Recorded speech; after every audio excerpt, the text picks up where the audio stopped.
हाय दोस्तों, आप देख रहे हैं आपका अपना channel coaching excellent point Shambhu sir के साथ। आज बिहार बोर्ड के लिए सामाजिक विज्ञान के महत्वपूर्ण प्रश्नों को लेकर हम आपके साथ आए हैं। महत्वपूर्ण प्रश्नों मतलब परीक्षा उपयोगी, जो कभी ना कभी या तो परीक्षा में पूछा गया है या फिर पूछा जा सकता है। इसलिए इस बात को ध्यान में रखते हुए कुछ महत्वपूर्ण प्रश्नों को हमने इकट्ठा किया है, उसका कलेक्शन लेकर आए हैं। आइए देखते हैं उन महत्वपूर्ण प्रश्नों में क्या क्या है। तो शुरू करते हैं सबसे पहले हिस्ट्री, इतिहास में। और इतिहास के लिए पहला क्वेश्चन है, मेटरनिक कौन था? आप उत्तर देख सकते हैं, ऑस्ट्रिया का चांसलर था। दूसरा क्वेश्चन है, यूरोपीय सभ्यता का पालना किसे कहते हैं? आंसर होगा यूनान को। फिर तीसरा क्वेश्चन है, जब फ्रांस छींकता है तो बाकी यूरोप को सर्दी जुकाम हो जाता है, यह कथन किसका है? उत्तर मेटरनिक का। किस देश को यूरोप का मरीज कहा जाता था? ये 4 नंबर क्वेश्चन है, तुर्की को। दोस्तों ये भी क्वेश्चन बहुत बार आया है परीक्षा में। 5वां है, इटली और जर्मनी के एकीकरण का विरोधी कौन था? आंसर होगा ऑस्ट्रिया। 6 नंबर क्वेश्चन है, यंग इटली की स्थापना किसने की? मैजिनी। लाल कुर्ती का गठन किसने किया? उत्तर होगा गैरीबाल्डी। 8 नंबर क्वेश्चन है, गैरीबाल्डी पेशे से क्या था? नाविक, सेलर, नाव खेलने वाला। 9 नंबर क्वेश्चन है, कार्बोनारी संगठन का संबंध किससे है? आपका सही उत्तर होगा मैजिनी। और 10 नंबर क्वेश्चन है, रक्त एवं लौह मतलब ब्लड एंड आयरन की नीति किसने अपनाई? उत्तर होगा बिस्मार्क ने। ये हिस्ट्री के लिए 10 क्वेश्चन है। इसके बाद देखते हैं अगले विषय के कुछ महत्वपूर्ण क्वेश्चन। दोस्तों ये है भूगोल, ज्योग्राफी के कुछ महत्वपूर्ण प्रश्न जो बिहार बोर्ड की मैट्रिक परीक्षा के उद्देश्य से बहुत ही इंपॉर्टेंट माने जाते हैं, कई बार परीक्षाओं में आया भी है। आइए देखते हैं कौन कौन है भूगोल के लिए। पहला क्वेश्चन है, राजस्थान में किस संसाधन की कमी है? उत्तर होगा जल संसाधन की, वहां ज्यादातर रेत है, बालू है। दूसरा क्वेश्चन है, स्मॉल इज ब्यूटीफुल किसकी रचना है? सुमेसर की है। काली मिट्टी यानी मृदा का दूसरा नाम क्या है? तो काली मिट्टी का दूसरा नाम दोस्तों रेगड़ या रेगुड़ मिट्टी है। चौथा है, कपास की खेती के लिए कौन सी मिट्टी उपयुक्त है? उत्तर होगा काली मिट्टी, इसको रेगुड़ मिट्टी भी कहते हैं, जैसा कि आप क्वेश्चन नंबर 3 में देख सकते हैं। काली मिट्टी का दूसरा नाम है रेगुड़ मिट्टी या रेगड़ मिट्टी। क्वेश्चन नंबर 5 है, भारत में सर्वाधिक किस प्रकार की मिट्टी पाई जाती है? अपने देश में भारत में सबसे अधिक किस प्रकार की मिट्टी पाई जाती है? तो उत्तर होगा जलोढ़ मिट्टी। छठा क्वेश्चन है, पुरानी जलोढ़ मिट्टी को क्या कहते हैं? बांगर कहते हैं। या इसको उलटकर क्वेश्चन ये भी पूछा जा सकता है कि बांगर मिट्टी का दूसरा नाम क्या है? इसको जस्ट उल्टा इसमें जोड़ देंगे, बांगर मिट्टी को क्या कहते हैं? तो पुरानी जलोढ़ मिट्टी या पुरानी जलोढ़ मिट्टी को बांगर कहते हैं। 7 नंबर क्वेश्चन, जैसा कि आप देख पा रहे हैं, 7 नंबर क्वेश्चन कहता है कि मिट्टी का पीएच मान कितना होना चाहिए? तो दोस्तों मिट्टी का पीएच मान आप सबको पता ही है, साइंस में भी ये क्वेश्चन आता है। मिट्टी का पीएच मान 7 होता है। 8 नंबर क्वेश्चन है, कोसी नदी परियोजना का मुख्य उद्देश्य क्या है? उत्तर है बाढ़ नियंत्रण। इसी उद्देश्य से इस परियोजना को बनाया गया है स्पेशली। 9 नंबर क्वेश्चन है, भारत में सर्वाधिक वर्षा कहां होती है? चेरापूंजी। चेरापूंजी का नाम आप लोगों ने जरूर सुना होगा, बहुत ही इंपॉर्टेंट क्वेश्चन है, मेघालय का। 10 नंबर क्वेश्चन है, भूगोल का है। इसके पहले हमने आपको इतिहास का क्वेश्चन बताया, दिखाया। भारत में किस कार्य के लिए जल का उपयोग अधिक होता है? तो आप सबको पता है जल का उपयोग भारत में सबसे ज्यादा सिंचाई कार्य के लिए होता है, खेतों की पटौनी, फसलों की सिंचाई के लिए होता है। तो ये है क्वेश्चन भूगोल से, ज्योग्राफी से, जो बहुत ही इंपॉर्टेंट माने जाते हैं। अब ये पूरे सिलेबस से नहीं लिए गए हैं, कुछ महत्वपूर्ण चैप्टर से लिए गए हैं भूगोल के। इसके आगे वाले एपिसोड में हम आगे के कुछ महत्वपूर्ण प्रश्नों को बताएंगे। अभी इस एपिसोड में देखते हैं अगले विषय के कुछ महत्वपूर्ण क्वेश्चन।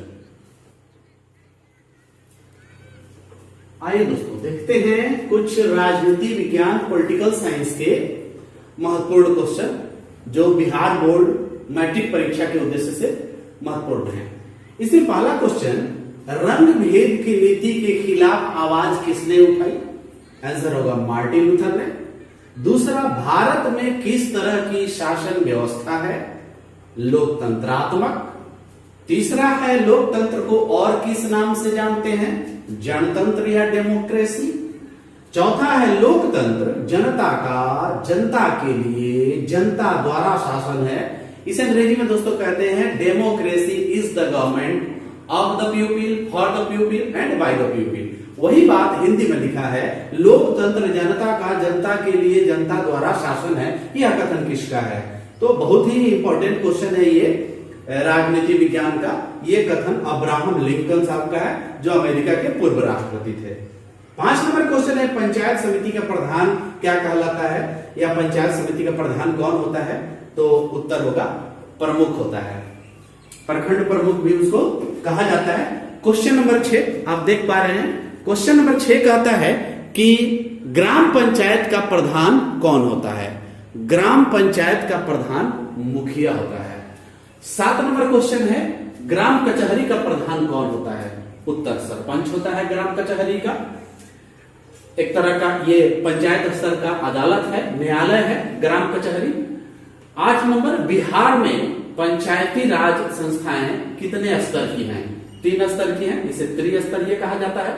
पटना नगर निगम में कितने वार्ड हैं? तो दोस्तों पटना नगर निगम में सबसे अधिक वार्ड हैं 75। पटना नगर निगम के प्रधान को क्या कहते हैं? इसका आंसर होगा महापौर। दोस्तों महापौर बोला जाता है पटना नगर निगम के प्रधान को। ये हमेशा याद रखने वाला प्रश्न है कि पटना नगर निगम के प्रधान को क्या कहा जाता है? महापौर। तो अभी आपने देखा इतिहास के कुछ महत्वपूर्ण क्वेश्चन, फिर ज्योग्राफी के कुछ महत्वपूर्ण क्वेश्चन, राजनीति विज्ञान, पॉलिटिकल साइंस शॉर्टकट में लिखे हैं POLSC, पॉलिटिकल साइंस। तो ये 3 विषयों के आपने 10-10 महत्वपूर्ण क्वेश्चन देखा। परीक्षा की दृष्टि से बहुत ही महत्वपूर्ण है। इसे आप मेमोराइज करते रहिए, पढ़ते रहिए। आप पढ़ते रहेंगे तो याद हो जाएगा। अब देखते हैं अगले विषय के कुछ महत्वपूर्ण प्रश्न। दोस्तों आइए देखते हैं कुछ अर्थशास्त्र के क्वेश्चन जो बहुत ही इंपॉर्टेंट है। पहला क्वेश्चन है, आर्थिक क्रियाओं के योग को क्या कहते हैं? इसका सही आंसर है अर्थव्यवस्था। और दूसरा क्वेश्चन है, अर्थव्यवस्था का प्रमुख कार्य क्या है? तो अर्थव्यवस्था का प्रमुख कार्य दोस्तों होता है वस्तुओं एवं सेवाओं का उत्पादन करना।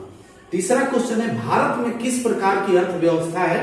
ये भी बहुत इंपॉर्टेंट क्वेश्चन है, भारत में किस तरह की अर्थव्यवस्था है? तो यहाँ दोस्तों भारत में, हमारे अपने देश में मिश्रित अर्थव्यवस्था है। चौथा है, प्रथम पंचवर्षीय योजना का कार्यकाल था, मतलब क्या था, किस समय से किस समय था प्रथम पंचवर्षीय योजना का कार्यकाल? तो दोस्तों इसका सही आंसर होगा 1951 से 1956। 5 वर्ष की पंचवर्षीय योजना होती है। भारत के योजना आयोग के अध्यक्ष कौन होते थे? प्रधानमंत्री होते थे। अभी योजना आयोग नहीं है, योजना आयोग की जगह पर नीति आयोग है, जो आप अगले क्वेश्चन में देख रहे हैं। छठा क्वेश्चन है, योजना आयोग का परिवर्तित नाम क्या है? दोस्तों योजना आयोग का परिवर्तित नाम नीति आयोग है। इसे नीति आयोग बना दिया गया है। प्रधानमंत्री नरेंद्र मोदी जी जब सरकार अपना बनाए तो इसका नाम चेंज हो गया। पहले योजना आयोग हुआ करता था, अब इसी के स्थान पर नीति आयोग हो गया है। दोस्तों नीति आयोग के प्रथम अध्यक्ष कौन हुए? तो नीति आयोग के प्रथम अध्यक्ष नरेंद्र मोदी हुए। पहले तो योजना आयोग हुआ करता था, अब नीति आयोग बना। तो नीति आयोग जब बना तो इसके प्रथम अध्यक्ष बन गए नरेंद्र मोदी, क्योंकि नीति आयोग बना तो इसके इस समय में प्रधानमंत्री नरेंद्र मोदी हुए। फिर 8 नंबर क्वेश्चन है, विश्व में सबसे विकसित अर्थव्यवस्था किस देश की है? तो विश्व में सबसे अधिक विकसित अर्थव्यवस्था दोस्तों अमेरिका की है आज। 9 नंबर क्वेश्चन है, राष्ट्रीय विकास परिषद का गठन कब हुआ? तो दोस्तों राष्ट्रीय विकास परिषद का गठन 1952 में हुआ था। बिहार में जीवन यापन का मुख्य साधन क्या है? यहाँ पर किस साधन का उपयोग करके लोग अपना जीवन यापन करते हैं? तो इसका आंसर होगा कृषि, एग्रीकल्चर। तो आज के एपिसोड में सामाजिक विज्ञान, सोशल साइंस के विषयों से कुछ महत्वपूर्ण प्रश्न लिए गए जो बिहार बोर्ड की मैट्रिक परीक्षा के उद्देश्य से बहुत ही महत्वपूर्ण है। वीडियो अगर आपको पसंद आया हो तो इसे लाइक करें, अपने सहपाठियों दोस्तों को शेयर करें। और चैनल सब्सक्राइब कर लें, आपका अपना YouTube channel coaching excellent point. आज के एपिसोड में इतना ही। Thank you.